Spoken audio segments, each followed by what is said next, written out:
Example 1 here on differentiation from first principles is taking a look at using the first principles technique. So here we've got f of x, which is equal to 3x to the power of 4, and by differentiating from first principles and using the binomial expansion here, we want to find f prime of x. So first let's actually just denote the formula that we use for first principles. So here we denote f prime of x as being equal to here as the limit as h tends to 0 of f of x plus h, so x plus h minus f of x. This is all divided by h here. Okay, so that's the formula that we're going to be using here for first principles. So in that case now, all we need to do is consider that we're using our f of x here. So in that case now, what we can do here is write our first line as being equal to the limit as h tends to 0 of 3 lots here, because this is 3x to the 4, so that's going to be 3 lots of x plus h to the power of 4 minus f of x, where f of x is 3x to the 4. Okay, and this is all divided by h. Now here, this is why we need to use the binomial expansion. Notice we've got x plus h to the power of 4. So here, we're now going to use the binomial expansion on x plus h to the power of 4. Okay, so again, moving on to the next line here, we will still have the limit as h tends to 0. And what I'll do here is write the 3 here, and then everything where I'm using the binomial expansion, I will denote in a different colour, just so you can see clearly what's happening here. Okay, so we denote this in orange. Well, using the binomial expansion here on this part now of x plus h to the power of 4, that will give us x to the power of 4 plus 4x cubed h, okay, plus 6x squared. So in fact, let me just clear that a little bit, that didn't look too neat. Just quickly erase that. So 6x here, so let's write this out in full. So we've got 6x squared h squared, like that. We also have 4x h cubed, and finally plus h to the power of 4. Okay, so everything here in orange in this bracket, we've used the binomial expansion to find that. Okay, we've also got our minus 3x to the power of 4 here, and if we go back to our original pen colour here, just to denote this, that's minus 3x to the power of 4 here. And remember, this is all still over h. Okay, it's all still over h. So what I want to do first here is expand this bracket here with this 3.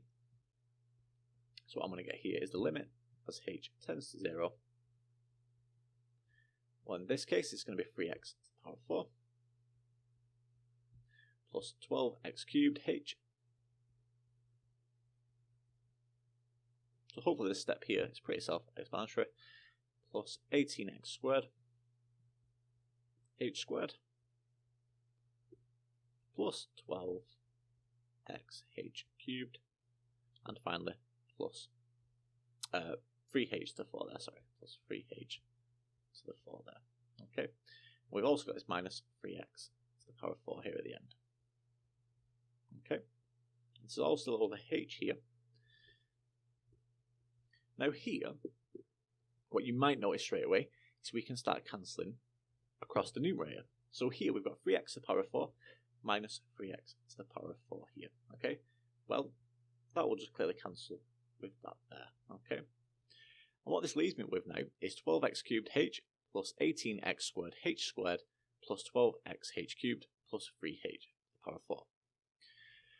Now here, if we just again quickly take a look, can we simplify anything here by collecting like terms? Well, in this case, we can't collect any like terms here. So all we can do now here is simply simplify the numerator and denominator here by dividing by h. Okay, so in that case, this will still be the limit as h tends to 0. In this case now, again, just simply getting rid of a h across each term here. So for example, this 12x cubed h, well, that h there, if you divide by h, would disappear. This is h squared, so that would just become h cubed would become h squared, and so on. Okay, so what we get here now is 12x cubed plus 18x squared h plus 12x h squared plus 3h cubed there. Okay, and obviously if we divide the denominator by h, that would just give us 1. Okay, so we don't need to denote that. So that's what we've got here now. And clearly now all we need to do is consider the behaviour now of this limit. So as h tends to 0, all that's going to happen here is this will tend to 0, this will tend to 0, and this will tend to 0. So all that's simply going to leave us with then is 12x cubed there. Okay, and that's our f prime of x there. So that gives us our result there for the derivative of f of x here using first principles. And as a bit of a clue here, if we was to just differentiate f of x here with respect to x, we would exactly expect here 12x to the power of 3 there. Okay, so that gives us the solution to example 1 there. Moving on to example 2 here now, where we're using the first principles technique again. So here we've got our function f of x, which is x minus 1 all squared, plus 4x minus 10. And again, we just want to find the derivative here, f prime of x, using first principles. So all I'm going to do first is simplify my f of x. So f of x here, we can simplify by expanding x minus 1 squared here. So in that case, if we expand x minus 1 squared, what we'd get here is x squared minus 2x plus 1. Okay, and don't forget we've also got plus 4x minus 10. So we've got plus 4x minus 10. So if we simplify f of x here, what we get is x squared.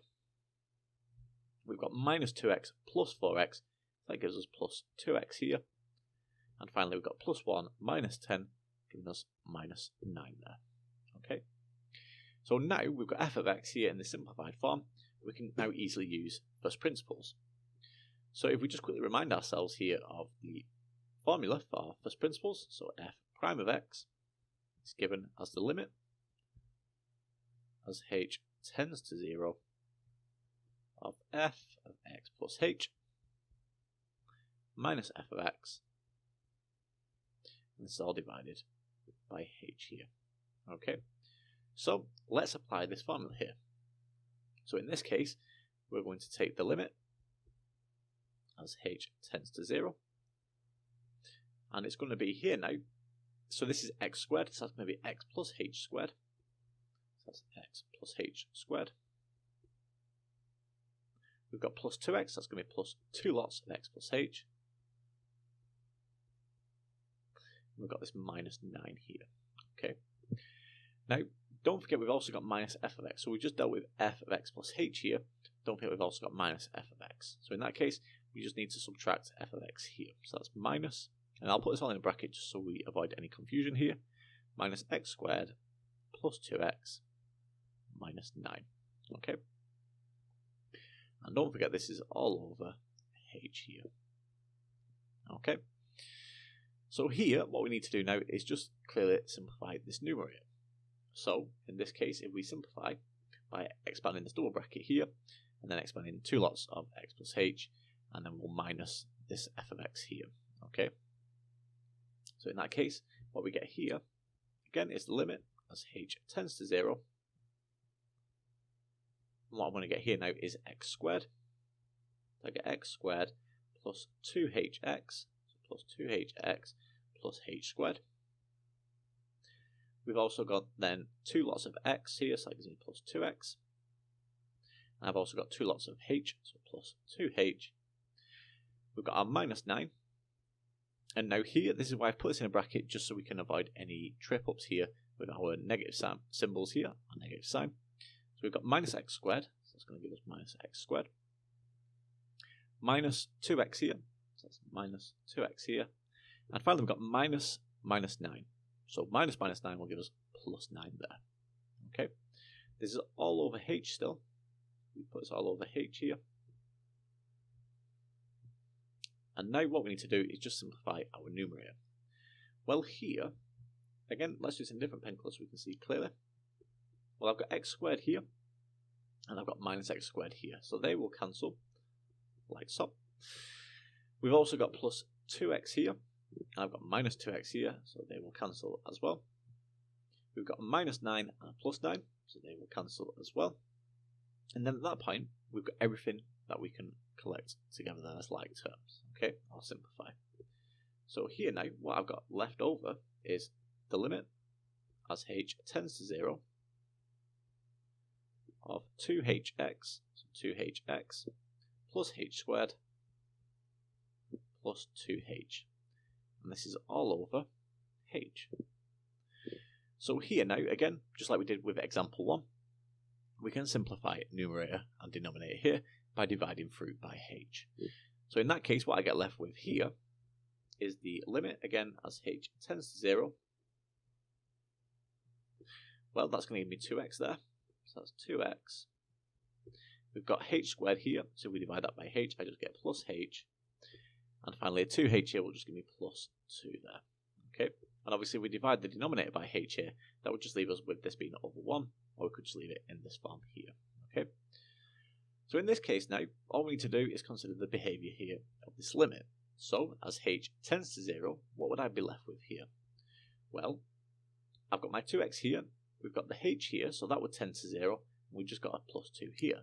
So all I'm going to get left with here simply is 2x plus 2 there. Okay, and again, if we just check our f of x here, if we was to differentiate this here, x squared would give us 2x, which we've got, and plus 2x would give us plus 2 there. Okay, so that gives us f prime of x there. Okay, and that gives us the solution to example 2 there.